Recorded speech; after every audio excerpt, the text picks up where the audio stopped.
नमस्कार, लोकसंदेश न्यूज चॅनलमध्ये आपलं स्वागत आहे। दंगेखोरांकडून नुकसान भरून काढणार, नुकसान भरलं नाही तर दंगेखोरांची संपत्ती जप्त करणार, मुख्यमंत्र्यांचा इशारा। तर सोशल मीडियावरती पोस्ट टाकणारे हे सह आरोपी।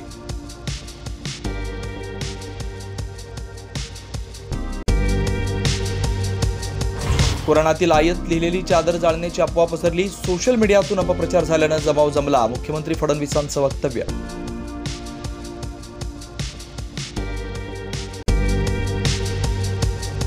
आदित्य ठाकरेंचा दावा मूर्खपणाचा, मुख्यमंत्री फडणवीसांचा हल्लाबोल। नागपुरातल्या हिंसाचाराबद्दल देवेंद्र फडणवीसांना अडचणीत आणण्यासाठी माझा विजनमध्ये बोलताना आदित्य ठाकरे यांनी व्यक्त केलं संशय।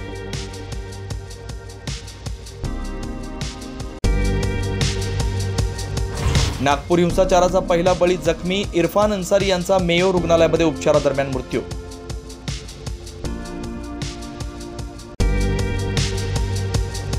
काँग्रेसच्या सत्यशोधन समितीने घेतला नागपूर हिंसाचाराचा आढावा, कुराणातील आयत जाळणाऱ्यांवर देशद्रोहाचा गुन्हा दाखल व्हावा, काँग्रेस नेते माणिकराव ठाकरे यांची मागणी।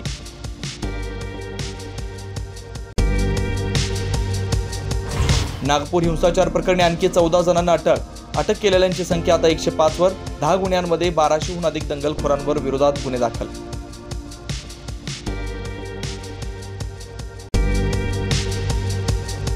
प्रशांत कोरटकर दुबई नव्हे तर भारतातच असल्याची कोल्हापूर पोलिसांच्या तपासात अधिकाऱ्यांना शंका, कोरटकरचे दुबईतले फोटो 2023 मधले असल्याची माहिती।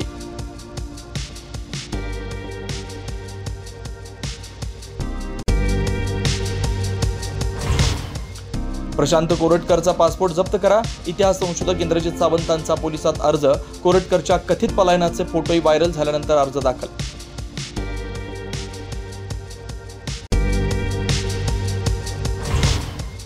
अजित पवार जयंत पाटील भेटीवर संजय राऊतांची तीव्र नाराजी, विविध संस्थांची कारण काढून होत आहेत भेटीगाठी, राऊतांची टीका तर सोडून गेलेल्यांशी आम्ही बोलतही नाही, राऊतांचा हल्लाबोल।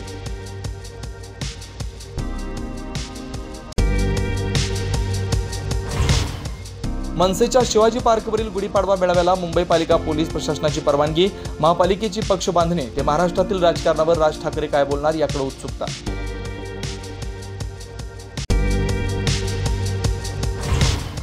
आजपासून रंगणार आयपीएलचा थरार, अजिंक्य रहाणेच्या केकेआर आणि रजत पाटीदारच्या आरसीबी मध्ये सलामीची लढत, नव्या नियमांसह नव्या कर्णधारावर नजरा।